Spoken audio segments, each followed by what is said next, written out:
Oh, ok. Em, Buenos días. El día de hoy vamos a hablar sobre cáncer de pulmón para el módulo de oncología. Yo soy Humberto Castillo, residente de primer año de medicina interna, y la plática de hoy fue asesorada por la doctora Deyanira R3 de medicina interna. Como introducción, el cáncer pulmonar es el segundo cáncer más comúnmente diagnosticado en todo el mundo y se le considera la causa más común de muerte por cáncer. Por factores epidemiológicos y como principal factor de riesgo, el tabaquismo sigue estando en primer lugar. Es la principal causa de cáncer de pulmón y representa aproximadamente entre el 80 y el 90% de los casos, o sea, la asociación con el tabaco. En 2020, más del 20% de la población mundial eran fumadores, con una prevalencia del 15,4% entre la población más joven de 15 a 24 años de edad. Pese a que ha habido una reducción.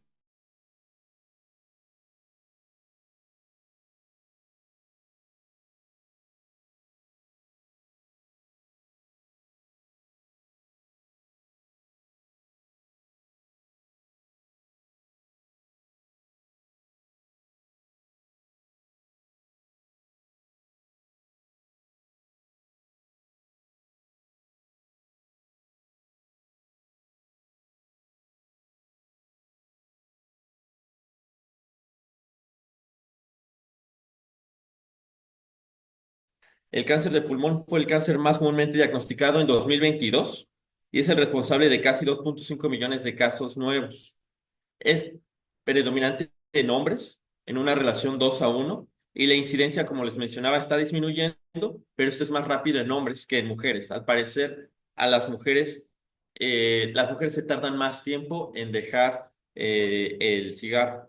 En hombres, el SIDA de pulmón tiene la tasa más alta de incidencia y la mortalidad en todos los cánceres en hombre. En mujeres ocupa el segundo lugar después del SIDA de mama. De acuerdo a los reportes de GloboCan de 2022, se predice un incremento del 77% de incidencia para 2050.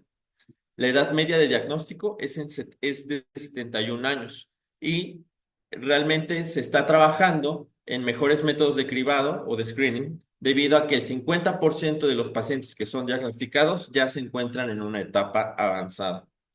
Como clasificación, en cuanto a la histología, el SIDA de pulmón se divide en células pequeñas y cáncer pulmonar de no células pequeñas, siendo el más frecuente el de no células pequeñas en un 85% versus un 15% el cáncer microcítico. En una revisión de 2024 de Lancet, se considera que dentro de los cánceres microcíticos o de células, perdón, o de células no pequeñas, el adenocarcinoma corresponde al 50% de los casos, mientras que en segundo lugar lo ocupa el carcinoma de células escamosas, entre un 20 a 30%, dejando el carcinoma de células grandes y otros carcinomas atípicos en el porcentaje restante. Como factores de riesgo, el tabaquismo otorga un riesgo relativo de 10 a 30. Más adelante dedicaremos un punto.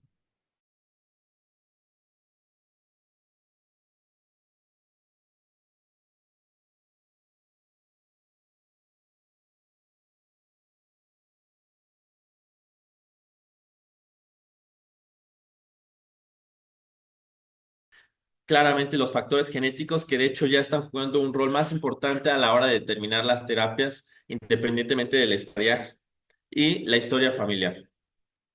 En cuanto al tabaquismo, la prevalencia mundial del consumo de tabaco ha disminuido del 32,7% en el año 2000 al 22,3% en 2020. Esto generalmente en hombres.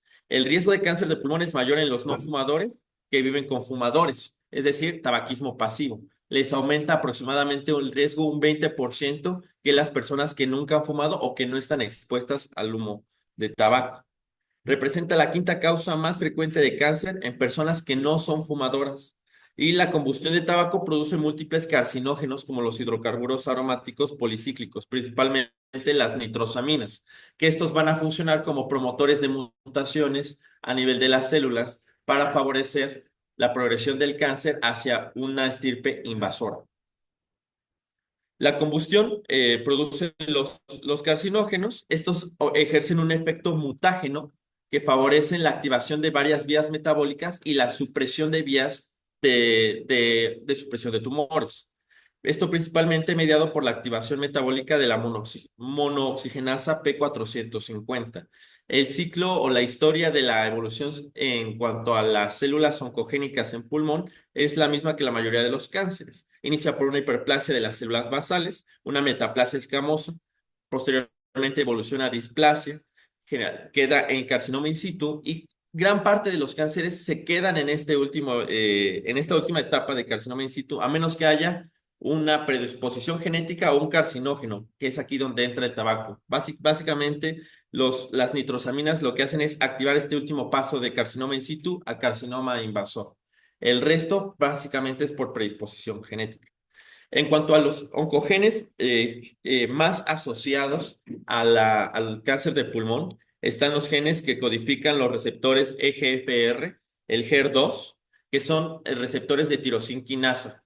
También encontramos al CRAS y al MET, que son proteínas que van más allá de los RTK, funcionando como segundos mensajeros, siendo principalmente el EGFR el más asociado a adenocarcinoma. De hecho, todas las mutaciones o principalmente los oncogenes que se han detectado, todos los asocian a adenocarcinoma. En cuanto a la patogenia y tomando como referencia el adenocarcinoma y el carcinoma pulmonar de células escamosas, estos principalmente, a pesar de que tienen una evolución similar, difieren en cuanto al sitio de inicio de la displasia. En el caso del adenocarcinoma, esto generalmente ocurre a nivel de las células bronquiales periféricas, mientras que en el caso de las células escamosas, esto ocurre en un nivel más central. Hay una hiperplasia, posteriormente un adenocarcinoma in situ y posteriormente ya evolucionarían hacia una estirpe invasora. Los adenocarcinomas, eh, se cree que la asociación, bueno, el hecho de que sean más frecuentes o que presenten mayor tasa de incidencia está asociada a las grandes alteraciones oncogénicas que se han llegado a asociar, como el EGFR, el ALK, el ROS y el CRAS. En cuanto al cribado, en estos pacientes ha habido grandes avances. Hay varias guías. Tomé en este caso como referencia la guía americana del 2023. En un inicio, antes de que estas guías salieran y hubieran más estudios, en las etapas iniciales de cribado se hacían con radiografía de tórax y citología de sputo. La realidad es que los ensayos clínicos no demostraron eficacia como herramientas de detección masiva. Entonces, se inició, digamos que un cambio y una evolución hacia al estudio de imagen por medio de tomografía de bajas dosis, esto enfocado a poblaciones de alto riesgo. Los ensayos clínicos que se han hecho van dirigidos a determinar qué población es esa de alto riesgo. En la guía marca como criterios de elegibilidad a las personas entre 50 y 80 años que fuman o que previamente fumaron. Aquellos que tienen un índice tabáquico arriba de 20 y esto es independientemente del tiempo que dejaron de fumar. Si cumplen con alguno de esos dos requisitos, puede que hayan dejado de fumar hace 20, 15, 10 o 5 años, el riesgo es independiente de eso. Entonces entran como criterios de elegibilidad para el tamizaje. La guía te marca ahí algunas patologías que podrían modificar los resultados durante el screening y la tomografía de bajas dosis se recomienda realizar en este grupo de personas cada año, al menos hasta los 75 años, porque es la población hasta la cual se demostró una reducción de la mortalidad en los ensayos que voy a mencionar adelante. Este es el primer ensayo bueno, el primer ensayo grande con una población reconocida, aleatorizado, el NLST, en el 2011, en el cual se logró demostrar una reducción de la mortalidad y esto por causas de cáncer pulmonar y de todas las causas. En cuanto a digamos que los contras de este estudio y el siguiente, que son los más representativos, es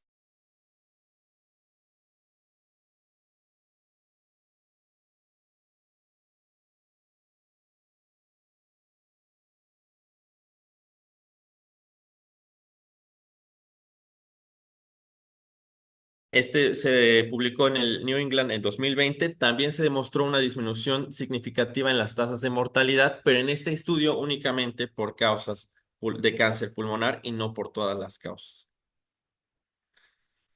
En cuanto al cuadro clínico, la sintomatología de cualquier cáncer que se presenta con un síndrome consultivo la va a presentar en los pacientes, pero hay datos clínicos que van a...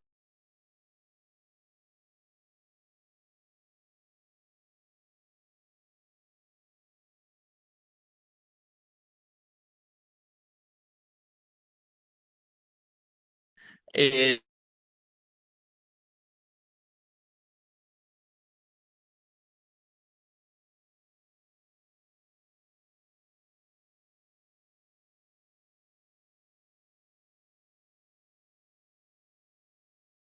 llegar a confundir, como pudiese ser una tromboembolia pulmonar, que también podría presentarse con tos, que podría presentarse con disnea, con hemoptisis, pacientes que tienen, estos son pacientes que tienen elevado riesgo cardíaco y también puede llegar a presentar la falla cardíaca, hacen que sea algo confuso la presentación de estos datos. La tos se presenta entre un 50 y 75% y está principalmente dada por afección de vías respiratorias centrales. La hemoptisis en un 25 a 50% denota una hemorragia del tumor hacia una vía respiratoria. El dolor torácico, esto remarca una extensión del tumor principalmente hacia mediastino, pleura o pared torácica, que son las regiones que están inervadas por un sistema nervioso somático. La presentación de neumonía, abscesos o colapsos lobulares demarcan obstrucción y así puede haber más datos de extensión del tumor, como puede ser la disfagia, la parálisis, la ronquera, por invasión del esófago, del nervio frénico, del nervio laríngeo recurrente, respectivamente.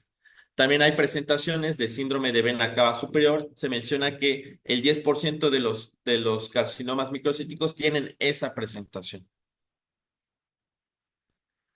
Los datos sugestivos de enfermedad metastásica, el dolor torácico, linfadenopatía supraclavicular palpable, puede ser ipsi o contralateral, el dolor óseo focal inexplicable que demarcaría metástasis hacia hueso, principalmente en carcinoma microcítico, hallazgos neurológicos focales inexplicables por otras causas, también asociados al carcinoma microcítico, y anormalidades de laboratorio inexplicables por otras causas. Los sitios más comunes de metástasis en orden decreciente, principalmente ganglios linfáticos, seguido de pleura, hueso, hígado, glándulas suprarrenales y cerebro. Y es importante mencionar que el carcinoma de células pequeñas es el que tiene el mayor potencial metastásico por sobre todos los carcinomas de no células pequeñas. En el caso de la metástasis cerebral, en el caso de los cánceres de no células pequeñas, es más frecuente en el caso del adenocarcinoma que en el carcinoma de células escamosas, que son los dos más representativos de los carcinomas de no células pequeñas. En cuanto a los datos sugestivos de tumores neuroendocrinos que pueden ser una estirpe aparte o bien asociada a a un tumor microcítico, se presenta con síndromes paraneoplásicos, con hipercalcemia maligna, síndrome de secreción inadecuada de hormona antidiurética, síndrome de Cushing, síndrome miasténico de Lambert-Eaton, encefalitis paraneoplásica y la dermatomiositis o polimiositis. En el caso de la hipercalcemia maligna se presenta entre un 10 a 25%, está principalmente asociado al cáncer de pulmón de células escamosas ya en etapas avanzadas. Esto puede ser secundario a metástasis óseas o bien a una producción independiente de hormona paratiroidea. La presentación clínica se da con poliuria, polidipsia, náuseas y deshidratación. En el caso del CIAD, se presenta como una hiponatremia perosmolar euvolémica con una osmolaridad inadecuadamente alta en orina, principalmente asociado a carcinoma de pulmón de células pequeñas, pero también hay ciertos fármacos que se ocupan en el tratamiento que bien podrían condicionar estas condiciones, como el cisplatino, o incluso condiciones benignas que se presentan en estos contextos, como bien podría ser simplemente una neumonía. En el caso de los síndromes paraneoplásicos, la osteoartropatía pulmonar hipertrófica que se presenta con acropaquia digital, artropatía de articulaciones grandes y periostosis radiográfica, principalmente asociada al adenocarcinoma. Y en el caso de las miopatías inflamatorias, que se sabe están principalmente asociadas a tumores, la detección del tumor en el caso del pulmón generalmente se detecta 5 años posterior al momento de la detección de la miopatía.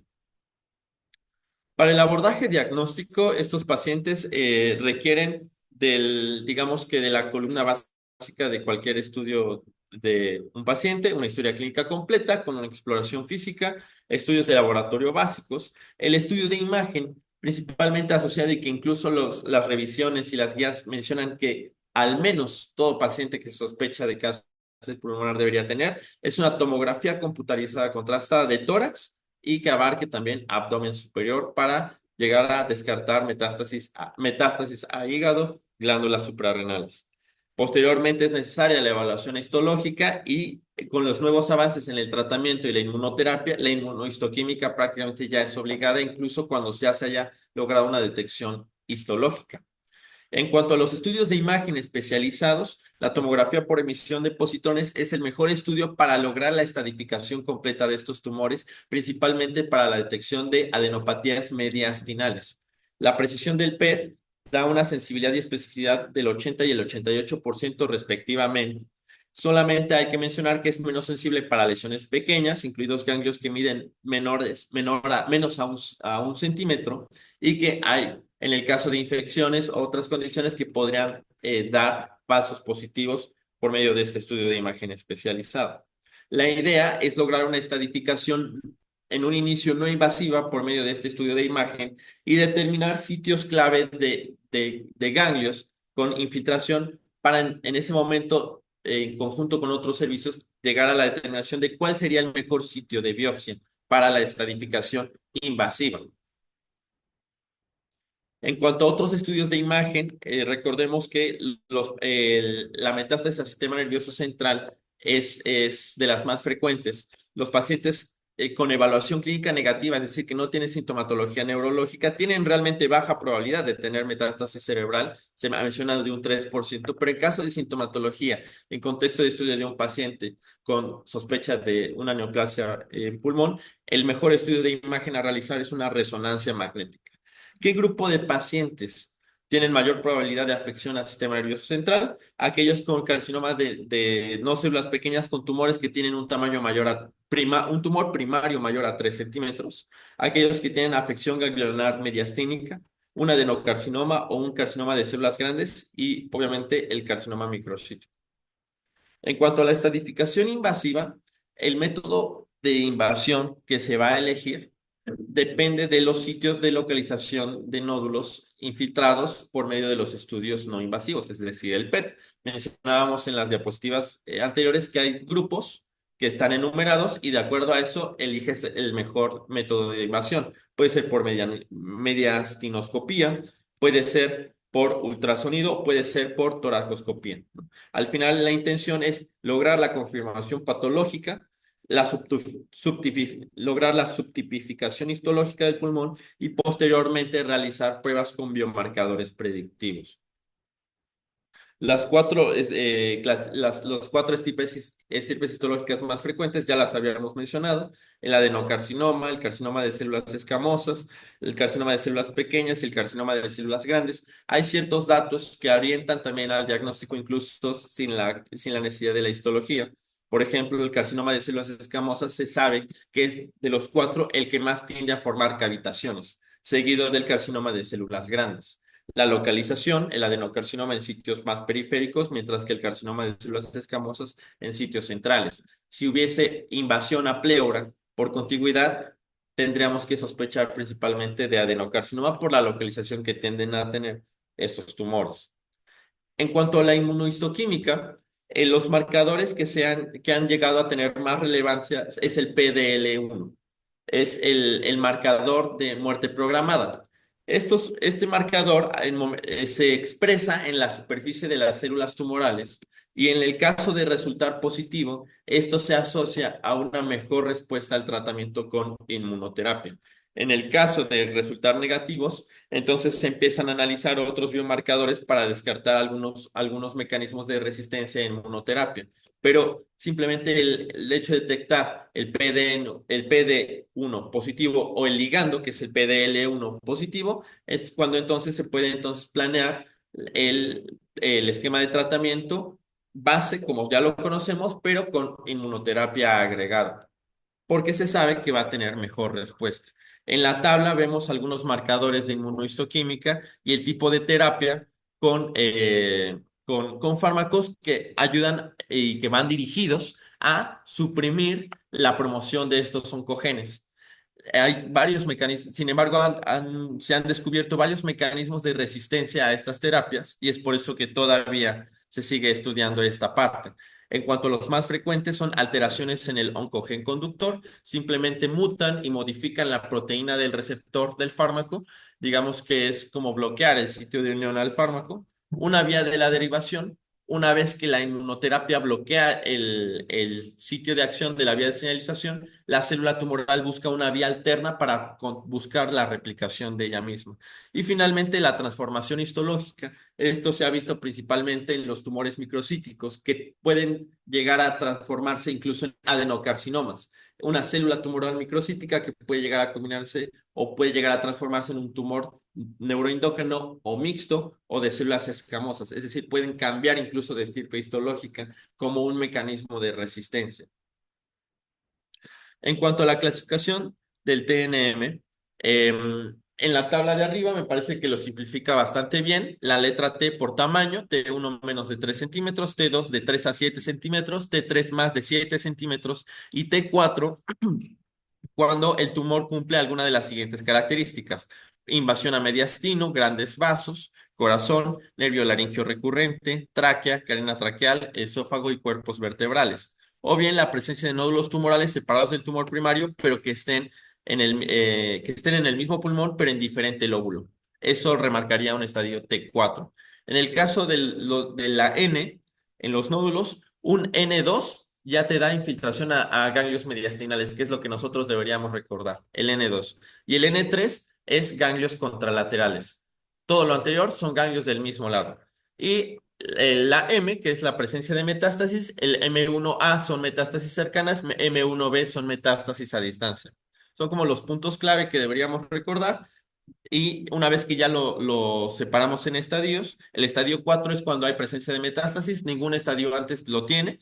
El estadio 3 es porque ya hay infiltración a nódulos contralaterales. Todo lo que vaya atrás de eso es estadio 2 y 1. Digamos que es como una forma práctica de recordar. El tratamiento, pues va en distintas brechas. Tenemos la quimioterapia, la inmunoterapia, el uso de fármacos inmunosupresores, utilizando inhibidores de los checkpoints, y bueno, la cirugía. En esta tabla traté de resumir, digamos, los esquemas de tratamiento por estadio para que sea de una manera más práctica. Al final deberíamos entender que en masas bien marcadas, sin evidencia de metástasis a distancia y con posibilidad de resección, la cirugía de preferencia va a ser la lobectomía más la linfadenectomía mediastínica, es tratando de abarcar al menos 6 ganglios. En el estadio 1, que ya sea 1A o 1B, la terapia de elección es la resección quirúrgica. Como tratamiento alternativo, en caso de que el paciente tuviera una contraindicación para la cirugía por su estado clínico o bien porque no es posible la resección de la masa, el tratamiento alternativo sería radioterapia. Básicamente es lo mismo para el estadio 2, únicamente se suma que posterior a la cirugía en la terapia de elección se debería sumar quimioterapia adyuvante. Los esquemas de quimioterapia en cáncer de pulmón están básicamente constituidos a base de derivados de platinos. En el caso del estadio 3A, se propone resección quirúrgica más quimioterapia adyuvante y en el caso del T1 a N3, T1 a T3. N2, que es cuando haya infiltración a nódulos mediastinales, puede ser un esquema de quimioterapia no adyuvante más cirugía. En el caso del 3B, quimioterapia más radioterapia. Y en el estadio 4 se habla ya de quimioterapia paliativa o a otras terapias dirigidas. En estos esquemas vemos cómo la valoración de los oncogenes modifica un poco los esquemas de tratamiento. Por ejemplo, en el estadio 2 a 3, en el que hay positividad o hay dependencia de factores EGFR o ALK, entonces podemos iniciar con un esquema dependiente de neoadyuvancia y posteriormente dar una terapia adyuvante con inmunoterapia.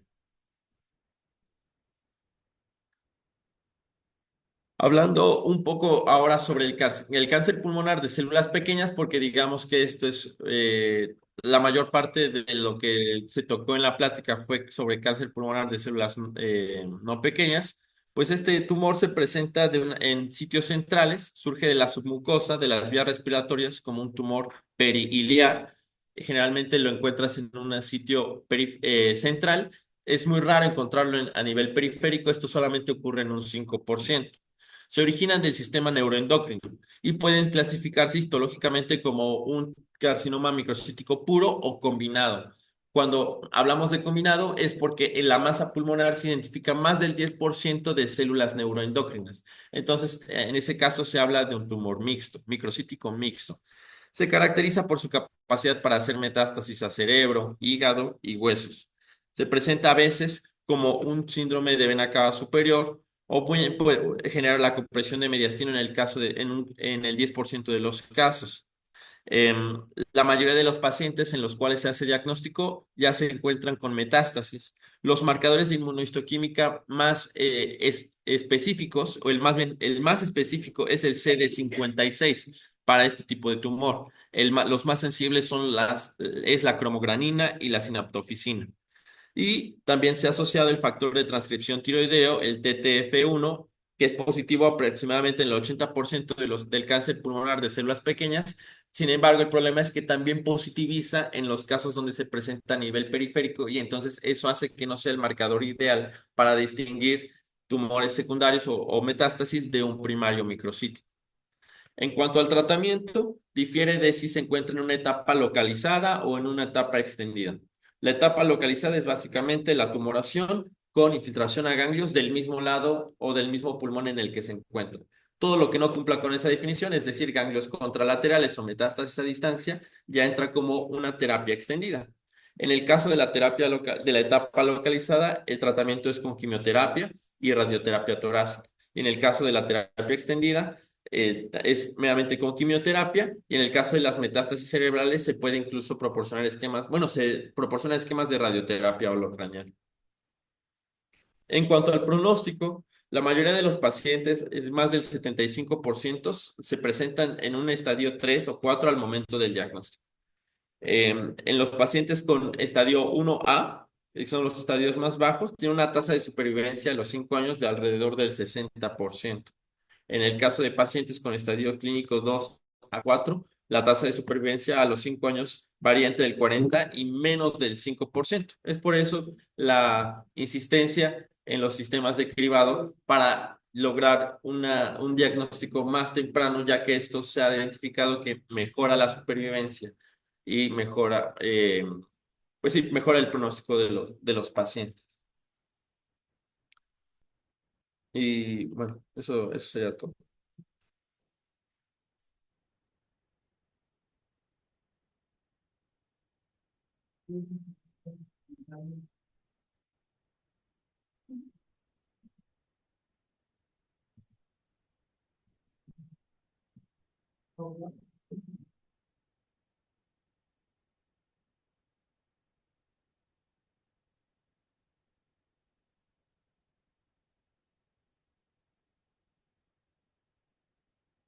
Sí, gracias.